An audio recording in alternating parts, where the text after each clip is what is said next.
ꯀꯨꯟꯁꯨꯕ ꯄꯔꯥ ꯑꯃ ꯄꯥꯔꯁꯤ꯫ ꯄꯔꯥꯒꯤ ꯃꯃꯤꯡꯅ ꯗꯍꯦꯖ ꯑꯎꯟꯄꯣꯠ꯫ ꯄꯔꯥ ꯑꯁꯤ ꯋꯥꯔꯤ ꯋꯥꯇꯥꯏ ꯁꯥꯟꯅꯕꯒꯤ ꯃꯑꯣꯡꯗ ꯃꯃꯥꯟꯅꯕꯤ ꯑꯅꯤꯈꯛꯅ ꯃꯈꯣꯏꯅ ꯈꯪꯗꯕꯁꯤꯡꯗꯨ ꯑꯣꯖꯥꯗ ꯍꯪꯗꯨꯅ ꯃꯌꯥꯝꯗ ꯈꯪꯍꯟꯅꯕ ꯍꯣꯠꯅꯔꯤ꯫ परा पारसी।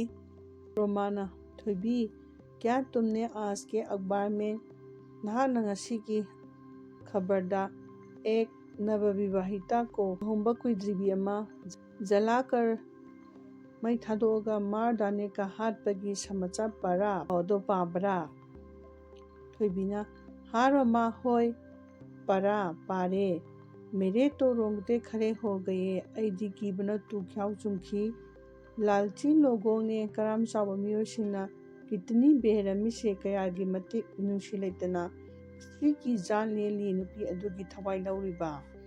रोमाना दहेज का लालच ओनपोकी कराम चाव असे ऐसा ही होता है असुमन तवी आदमी को मिये बबू शैतान से भी बदतर हिंजाय तंबदगिसु हेना बना देता है हिंजाय तंबदगिसु हेना साथीबा ओहली। थोबी क्या तुम जानती हो नहा खंबरा दहेज क्या है उनपी करीनो और इसका चलन कब से है मसी करम कांदगी चनरलिबनो। रोमा नहीं खंगदे हमारे समाज में ये बीमारी है ही अखोगी समाजता मसीगी लैना से लैदी लೈ नहीं तो नत्रबदी मैं कैसे जानूंगी ऐना कमाइना खंगुनी। चलो फरे गुरुजी के पास चलकर पूछते हैं ओजागे मनाता चलगा हंगलोसी उन्हें महाक्ति अवश्य पता होगा सोचना खंगलमगनी। थोबीगा रोमागना चलो चलते हैं फरे चलसी। थोबीना गुरुजी ओजाबू क्या हम अंदर आ सकते हैं एखोई मनुंगदा चंगजरकपा यागद्रा। गुरुजी ओजाना हाँ हाँ होय होय अवश्य आओ सोचना लाओ कहो हायु क्या समस्या है करी प्रॉब्लम लेरबगे। रोमाना गुरुजी ओजाबू थोबी दहेज के बारे में थोबीना उनपुट की मरमदा जानना चाहती है खंगबा पामी। गुरुजी ओजाना क्यों करीगिनो क्या बात है करी वा लेरबगे। आज अचानक ngasi खंगहौदना तुम लोगों को नखोइना दहेज के बारे में उनपुट की मरमदा जानने की इच्छा खंगबगी अपाम्बा क्यों जाग उठी फारोकलिबनो। थोबीना गुरुजी ओजाबू आज के अखबार में ngasi खबरदा एक नवविवाहिता को लुहोंबा कुइद्रिबी अमा मार डालने का हाटखिबगी समाचार छपा है पाव हापी उसके ससुरा वालों ने महापुमहा की नुपा मयुमगी मिसिंगना दहेज के लालच में ओमपोकी कराम चावदा मार डाला हाटखिबनी। हम लोग एखोई तभी से मतम अदुदगी आसान थे पोथाफम खंगद्रे। गुरुजी ओजाना तुम लोग नखोई आसान मत हो नखोई पोथाफम खंगदबा तौगनु। हमारा मणिपुरी समाज एखोगी मणिपुरी समाज ती इस कुप्रथा से मसीगी फत्तबा चनबी असिदगी मुक्त है याउदे। यहाँ के मफम असिगी समाज में समाजता स्त्रियों का नुपीसिंगी बहुत बड़ा ऊंचा स्थान है अवांगबा मफम कंदुना लई। उन्हें मखोइबू कोई जलाकर मई थादोगा नहीं मार सकता हाटपा यारोय हाटपा ngमोय। रोमाना फिर भी अदुमोइनमक गुरुजी ओजाबू दहेज के बारे में ओमपो के मरमदा जानकारी दीजिए खंगहनबियो हम जानना चाहते हैं एखोई खंगबा पामी। गुरुजी ओजाना ठीक है फरे पहले दहेज का अहमदा ओमपो की अर्थ समझो अर्थ हाना खंगो। उस मधुगी धन संपत्ति लंथुमसिंग या नत्रगा सामान को पुर अदुबू दहेज कहा जाता है ओमपो हाइना कवी जो मधुदी विवाह के अवसर पर लुहोंबगी मतमदा बर और कन्या को मिलता है बोर अमसुंग कन्या दोना फंगलिबा। थोबीना गुरुजी ओजाबू स्पष्ट रूप से समझाइए फजना सुगाइना ताकपियू।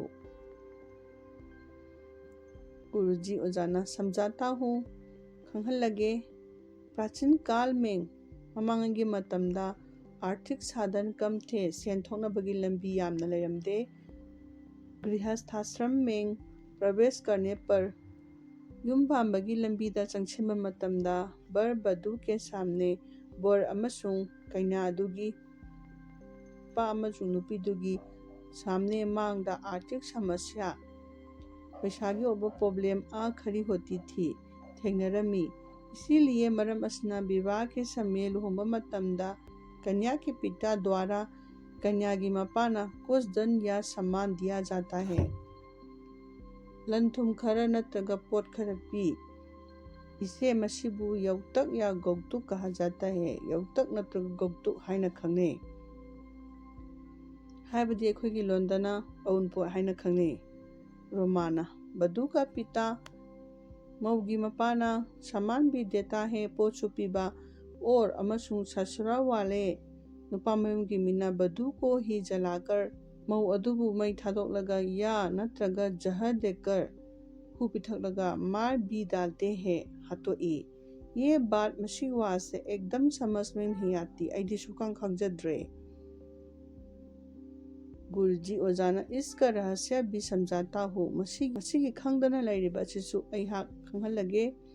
प्राचीन काल में ममांग की मतमदा कन्या का पिता कन्या की मपाना अपनी इच्छा से मसा की अपाम्बा और अपनी क्षमता के अनुसार महा की ngमजबदा धन लन या नत्रगा सामान देता था, पोचे पिरमी।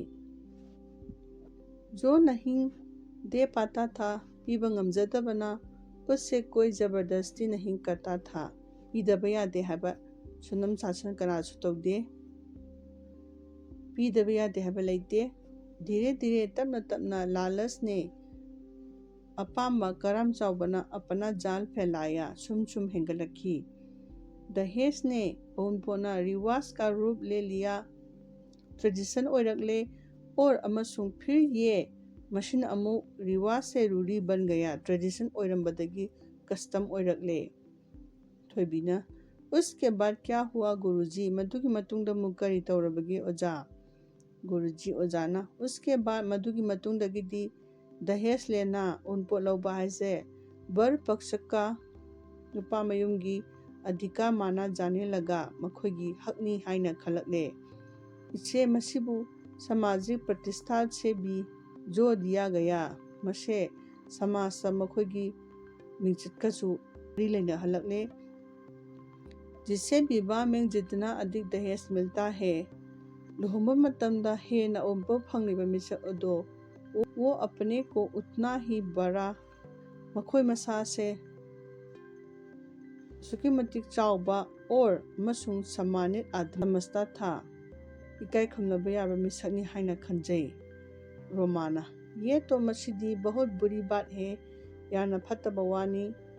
गुरुजी ओजाना तुम ठीक कहते हो, नंगना हारिबदु चुमी।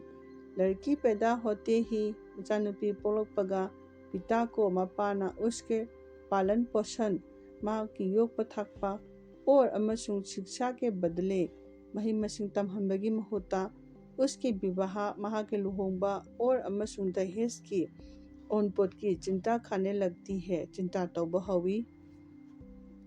कई बार कहरहना दहेज के लिए ओनपोकितमक्ता घर जमीन युम नत्रगा लम गिरवी रखकर बंदोक थमलगा कर्ज लेना पड़ता है। मिंगोंदगी सेन पुई।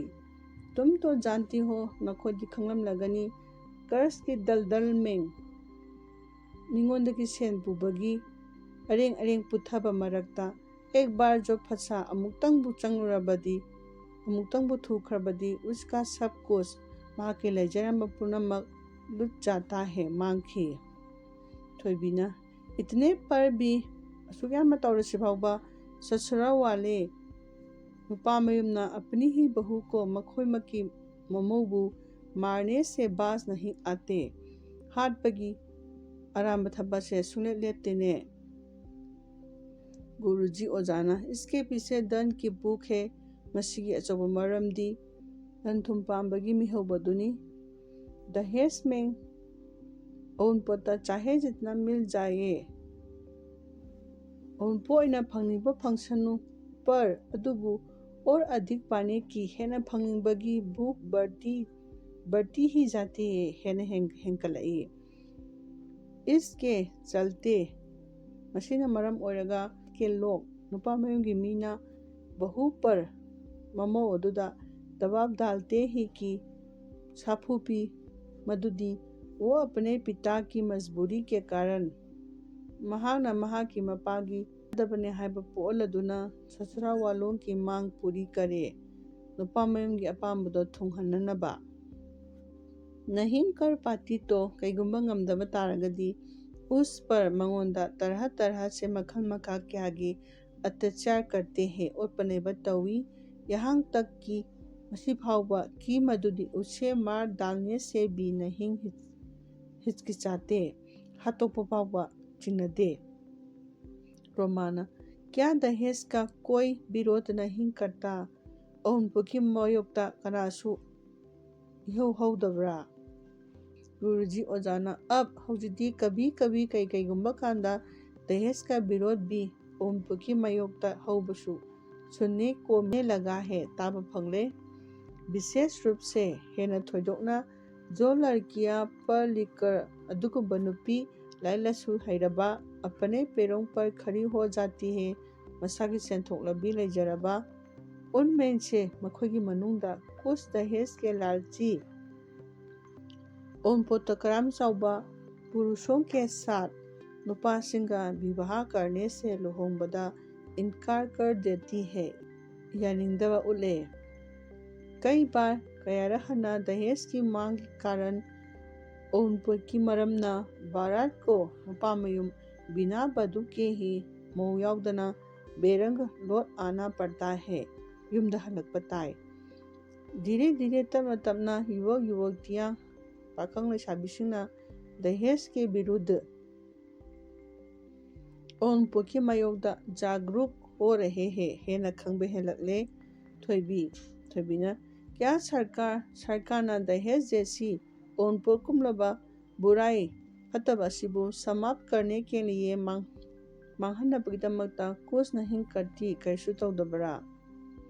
ओजाना गुरुजी ओजाना सरकारना दहेज विरोधी उनपुकी मयोक्ता कानून बनाया है, नियम सिंह सेमदुना लई। इसमें मसीदा दहेज लेने वालों उनपोत लौबा या नत्रगा दहेज के लालच में उनपुकी करम चाउबदा किसी स्त्री पर नुपी अमहतदा अत्याचार करने वालों के लिए और पनेबा तौबमीसिंगदा करे दंड की व्यवस्था है, अकनबा दंडी फंगहन्ननबगी खुदोंचाबा लई। रोमागा थोइबिगा धन्यवाद गुरुजी, थागतसरी ओजाबू, आपने अदोमना हमें इखोइदा दहेज के बारे में उनपुकी मरमदा बहुत उपयोगी यामना कानारबा जानकारी प्रदान की खंगहनबिरे। यामना कानारबा वाफम क्या खंगहनबिरे। क्वेश्चन खराब यंगसी कादा रोमा और थोइबी गुरुजी के पास क्यों गई? रोमागा थोइबिगना ओजागी मनाता कैदबु चखिबनो? खदा दहेज क्या है? दहेज हाइबसे करिनो ओनपो हाइबसे करिनो? गदा यौतुक किसे कहते हैं? यौतुक हाइगा करिबु खंगनबगे? ग ससुरा वाले नुपामयुंगी मिसिना बधु को मऊबु क्यों मार डालते हैं? करिगी हालिबनो? न दहेज कैसे रूढ़ी बन गया? उनपुकी चनबी से कमाई तौदना कस्टम ओरखिबगे? चदा दहेज लेने को उनपोलौबसना सामाजिक प्रतिष्ठा से समाज की चनबीदा क्यों जोर दिया गया? करिगिदमकता समनहनख्रिबनो? स लड़की के पिता को नुपी की मपाना किसकी चिंता आने लगती है? करिगी चिंता तौबहोरखिबगे? ज लड़की के पिता को नुपी की मपाना दहेज के लिए उनपुकिदमकता क्या करना पड़ता है? करी करी तो बतारपगे? जह ससुरा वाले नुपामयुंगी मिसिना ऊपर मऊदा कैसा दबाव डालते हैं? कर्म मखलगी साफू पीबगे? न कब बहू पर कर्म कांदा मऊदा तरह तरह से मखल मका कयागी अत्याचार किए जाते हैं और पढ़ने बताओगी। त पढ़ी लिखी लड़कियां लाइक लाइसु हरैबी नुपीसिंग कैसे दहेज का विरोध करती है? कमदौना अउनपोकी मायोक्ता इहौ हौबगे? थ दहेज विरोधी दहेज अउनपोकी मायोक्ता कानून में आइनदा कैसे व्यवस्था है? करम करम्बा खुदोंचाबसिंग लई? मसीगिदी मतंग असिदा लोइसिलसि मथंगी वीडियोदा अमुक थेंगनरसि।